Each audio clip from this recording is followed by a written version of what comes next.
देखो ध्यान से सुनना, एक भक्त के विचार कैसे थे। उन्होंने लिखा, जयेश भैया ये क्या कर रहे हो, आप ऐसी वीडियो मत पोस्ट किया करो, आप भटक रहे हो भक्ति के मार्ग से। जय श्री राम दोस्तों, कैसे हो आप सब। आप सभी का स्वागत है आज के इस व्लॉग में। मैं फिर से लौटा हूं एक Q&A व्लॉग के साथ। आपके सवाल मेरे जवाब। इंटरेस्टिंग व्लॉग होने वाला है, वीडियो को आखिर तक जरूर देखिएगा। क्या पता आज आपके कोई ना कोई सवाल का जवाब आपको मिल सकता है। और वीडियो अच्छी लगे तो लाइक और शेयर जरूर करिएगा। नए हो तो चैनल को सब्सक्राइब करें, बेल आइकन को दबाइए ताकि आने वाले नए नए इंटरेस्टिंग व्लॉग्स हमारे फैमिली से जुड़े आप सबसे पहले देख सके। पहला सवाल, इस सवाल का जवाब मैंने बहुत पहले दिया हुआ था, मगर फिर भी बहुत सारी रिक्वेस्ट आई थी कि जयेश भैया प्लीज हमें भी बताइए, फिर से बताइए, हम कंफ्यूज हैं, कैसे करें, क्या करें, प्लीज बताइए। तो ध्यान से सुनिएगा। मैंने बहुत समय पहले अपने अनुभव में सीक्रेट मिस्ट्रीज जो मैंने अपने जो मेन चैनल में अपना खुद का अनुभव शेयर किया था 2 साल पहले, उसमें मुझे एक ज्योतिष हमारे गुरुजी मुंबई में रहते थे, उन्होंने हनुमान जी से जुड़ा एक उपाय करने को कहा था जिसे हम दीप माला कहते हैं, आटे के दीपक की माला। ओके, कैसे करते हैं ध्यान से सुनिएगा। ये बस एक, मगर ये क्यों करते हैं तो प्रभु को प्रसन्न करने के लिए है। अगर आपको कोई दोष है, शनि दोष है या कोई ग्रह बाधा है या कुछ भी हो, at the end of the day हम प्रभु के लिए एक नियम में बंद कर तब करके एक तरीके का तब कह सकते हैं जिसमें प्रभु का नाम स्मरण करके हम वो दीपक की माला करते हैं। तो कैसे करते हैं बताता हूँ। ये 11 दीपों की माला होगी। कैसे शुरू होती है, कैसे एंड होती है, वो आपको बताता हूँ। शनिवार को करना है आपको। पहला शनिवार 1 दीपक, दूसरा शनिवार 2 दीपक, तीसरा शनिवार 3 दीपक, 4, 5, 6, 7, 8, 9, 10, 11। जैसे ही आपके 11 शनिवार हो जाए, 11 के बाद आपको रिवर्स आना है, यानी 11 शनिवार मतलब आपका 11वां दीपक हो गया, फिर रिवर्स में 10 दीपक, 9 दीपक, 8 दीपक, वैसे करके 1 दीपक, मतलब एक पूरी माला, इसे दीप माला कहते हैं। ये पूरी माला आपकी कंप्लीट हो जाएगी और लास्ट माल जब जो लास्ट दिन होगा, वापस जो 1 दीपक वाला जो लास्ट दिन होगा शनिवार का दिन, उस दिन आप प्रभु के लिए स्पेशल भोग लगाकर प्रार्थना कर सकते हैं। जो भी आपकी मनोकामना है आप प्रभु के सामने अपनी जो भी मतलब जो भी तकलीफ से गुजर रहे हो, जो भी संकट हो या जो भी आपकी प्रार्थनाएं, अगर ऐसा नहीं है कि अगर कोई चीज़ मांगनी हो तो तभी करना है, आप नॉर्मल भी करिए, कोई दिक्कत नहीं है। कम से कम कहते हैं ना, हम प्रभु से जुड़े हुए रहेंगे कोई ना कोई बहाने, ठीक है ना। हम प्रभु के नाम जप करेंगे, प्रभु से प्रार्थना करेंगे, धुन कीर्तन करेंगे, भजन करेंगे, तो आप वो हिसाब से कर सकते हैं। तो ये सिंपल 1 to 11, फिर 11 के बाद रिवर्स जाना है। ये इस चीज़ का आप ध्यान रखिएगा, शनिवार के दिन करना है। और एक चीज़, अगर आपके घर में मासिक धर्म का इशू आ जाए, जैसे मैंने पहले बताया महिलाओं को, या फिर घर में कोई सूतक हो, जन्म या मृत्यु का सूतक हो, भगवान न करे दुर्भाग्यवश किसी का देहांत हो जाता है, तो उस दौरान आप पॉज कर लें, ठीक है। अगर आपके समझो कि 8 दीप हो गए, 8 दीपक, 8 शनिवार हो गए, अगर प्रॉब्लम आ जाती है कोई जेन्युइन रीज़न के कारण या बीमार पड़ जाते हो, कहीं हॉस्पिटल में हो, तो वहीं पे पॉज ले लीजिए।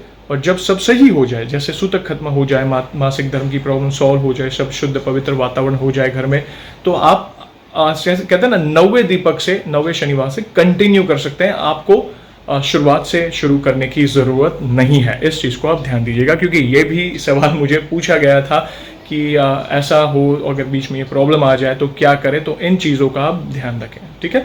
सिंपल है, सच्चे दिल से प्रभु से प्रार्थना करिए, दीपमाला करिए, प्रभु आपकी मनोकामना जरूर पूर्ण करेंगे।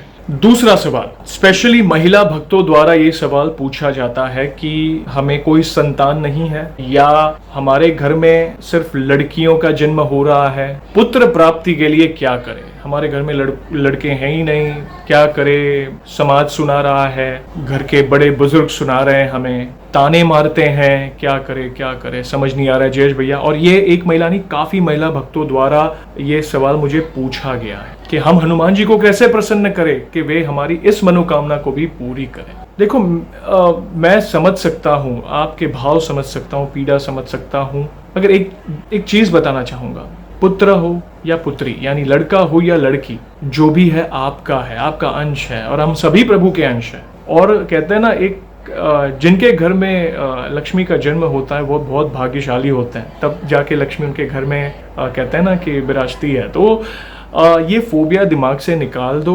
हाँ, अगर आपके घर में दुर्भाग्यवश समझो कि संतान का सुख नहीं है, संतान प्राप्ति नहीं हुई है, तो हाँ, आप प्रभु को आप प्रार्थना करें। असंभव को संभव केवल वे ही कर सकते हैं। लड़का या लड़की, पहली बात तो लड़का हो या लड़की, दोनों में से जो भी पैदा होता है आपके घर में, तो वो सौभाग्य है आपका।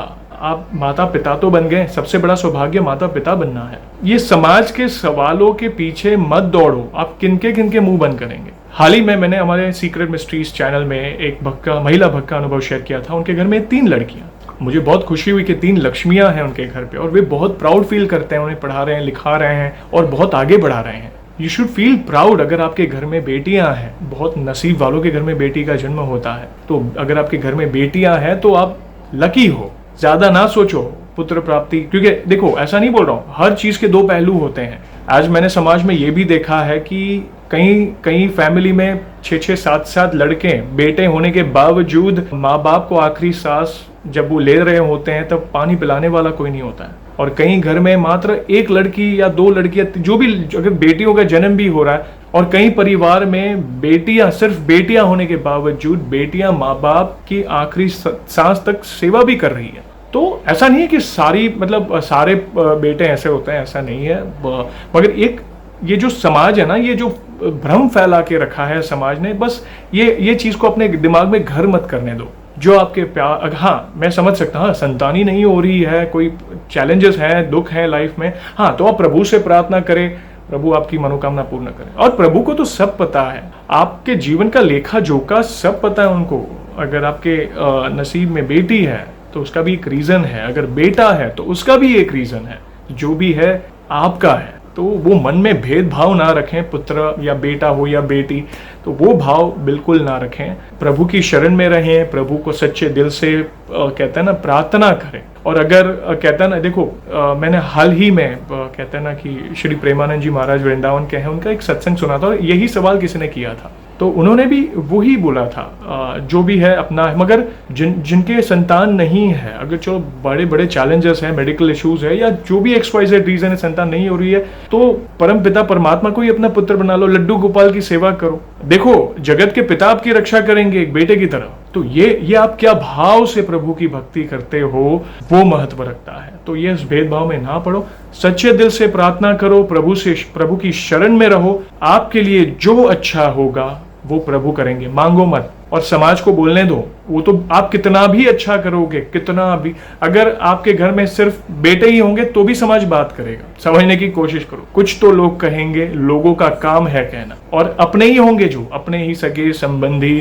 तो ये चीज को अपने दिमाग में घर मत करने दो। स्ट्रांग रहो, प्रभु पर विश्वास रखो, अपने कर्म करते रहो, और आपके जो संतान है, बेटा हो या बेटी, उसे जी भर के प्यार करो, उसकी दिल से परवरिश करो, और उसे भी भगवत मार्ग पर लगा दो, अच्छी शिक्षा दो, अच्छे संस्कार दो। देखना आपका जीवन सुख और समृद्धि से भर जाएगा। तीसरा सवाल कहूं या किसी के विचार कहूं, सुन लो। हाल ही में, आपको पता है ये मेरी व्लॉगिंग चैनल है, ये जो जयेश वाघेला व्लॉग्स, ये मेरी व्लॉगिंग चैनल है जिसमें मैं अपनी लाइफस्टाइल बताता हूँ, Q&A करता हूँ, फैमिली की जो भी हमारे जो भी कुछ ना कुछ हम करते हैं घर में, रेसिपीज़ वाली वीडियो डालते हैं। बीच में मैंने मैं अपने बेटे के साथ क्रिकेट खेल रहा था तो मैंने वो वीडियो भी अपलोड की थी। देखो ध्यान से सुनना, एक भक्त के विचार कैसे थे। उन्होंने लिखा, जयेश भैया ये क्या कर रहे हो, आप ऐसी वीडियो मत पोस्ट किया करो। मेरी क्रिकेट वाली वीडियो देखकर आप भटक रहे हो भक्ति के मार्ग से। बस मैं जनरली एक जवाब देना चाहूँगा। देखो जो मेन हमारी चैनल है सीक्रेट मिस्ट्रीज, वो टोटली आपको पता है लाइक सनातन धर्म से जुड़ी है, हमारी हनुमान जी से जुड़ी है, श्री राम जी से जुड़ी है, और सारे भक्तों से जुड़ी है। और ये जो चैनल है वो आप ही के रिक्वेस्ट पर मैंने बनाई थी, जो जयेश वाघेला व्लॉग्स, जिसमें मैं अपनी लाइफस्टाइल बताता हूँ। और मैं सांसारिक इंसान हूँ, गृहस्थ इंसान हूँ, काम भी होते हैं, भगवान की भक्ति भी करते हैं, अच्छी चीजें आपसे शेयर भी करते हैं, घर का हमारा जो वातावरण है हर एक चीज आपसे शेयर की जाती है। अपने बेटे के साथ खेलना, अगर मैं अपने बेटे के साथ क्रिकेट खेल रहा हूँ तो क्या मैं भक्ति मार्ग से भटक रहा हूँ? बात को समझने की कोशिश करो। हाँ, जब बेटे को शिक्षा की जरूरत होती है तो हम उसे गाइड कर रहे हैं, संस्कार दे रहे हैं। और क्रिकेट खेलना और भक्ति के मार्ग से दूर होना, मतलब मैं समझ नहीं पाया, क्योंकि मैं देखो गृहस्थ इंसान हूँ और गृहस्थी में रहकर हम प्रभु नाम जप रहे हैं, तो काफी चीजें होती है, घर की जिम्मेदारियां होती है, कहीं आना जाना होता है। तो इसका मतलब ये नहीं कि हम भक्ति के मार्ग से विचलित हो रहे हैं। नाम जप तो चलता रहता है 24 आवर्स। हम अनुष्ठान पूर्वक सुबह पूजा करते हैं, रात को सोने से पहले भी प्रभु नाम जप करते हैं, और पूरे दिन में भी पूरे दिन में भी जब हम काम भी कर रहे हैं, मेरा मेरा मेरा काम है, मैं नाम जप करता रहता हूँ, प्रभु नाम का स्मरण करते रहता हूँ बस। और पूरे दिन में मैं पता नहीं, मैं घर में एक मतलब मौका देखता रहता हूँ प्रभु से नजर मिला के, प्रभु मैं आपको किस तरह धन्यवाद करूँ अपने इस जीवन के लिए। ये हमारे भाव है। तो बेटे के साथ खेलना या कहीं घूमने जाना या कहीं हम खाने पीने जाते हैं, एक गृहस्थ, हाँ मैंने अगर कोई गलत काम किया है या कोई व्यसन कर रहा हूँ या कुछ नॉनवेज खा रहा हूँ, बेटे को गलत शिक्षा दे रहा हूँ, तो बात, हाँ आपको हक है, आप कहिए, कोई प्रॉब्लम नहीं। तो समझने की कोशिश करें, मैं गृहस्थ इंसान हूँ, फैमिली लेके बैठा हूँ, हर रिलेशन के साथ मेरी एक जिम्मेदारी बनती है। तो अगर मैं अपने बेटे के साथ ही खेल रहा हूँ तो प्रॉब्लम क्या है? भक्ति के टाइम हम भक्ति कर रहे हैं, उसे भी हम नाम जप करना सिखा रहे हैं, वो भी पूरा दिन कई बार नाम जप करता रहता है प्रभु का। तो गलत फहमी पैदा ना करें, मिसअंडरस्टैंडिंग ना करें, क्योंकि ये फैमिली व्लॉग है, इसमें आप मेरी लाइफस्टाइल देखेंगे, तो Q&A सेशन भी होंगे, रेसिपीज़ की भी वीडियो आएगी, कई बार मेरी वाइफ भी व्लॉग बनाएगी, मेरी मम्मी के भजन सुनेंगे, कई बार आपको मैं मेरे पापा की शॉप पर भी एक बार लेके गया था आपको। तो कुछ ना कुछ हमारे घर में हम नया क्या कर रहे हैं, तो हर चीज़ की वीडियोस आपको देखने मिलेगी। दिन में कोई मिसअंडरस्टैंडिंग मत रखिएगा। और दोस्तों, आप सभी को तो पता ही है कि हम व्लॉग को ऐसे ही एंड नहीं करेंगे, हम प्रभु के नाम का गुणगान करेंगे, ऐसे थोड़ी एंड करेंगे, आपको भी जुड़ना है, ठीक है। और आज हमारे क्यूटी पाई यश ने रिक्वेस्ट की थी, पापा आज हमें ना ये चीज़ गुनगुनाएंगे, प्रभु के नाम का गुणगान इस तरह करेंगे। और शायद आपको भी पता होगा, ये वायरल भी हो रहा है आजकल, आपको पता होगा। तो शुरू करते हैं।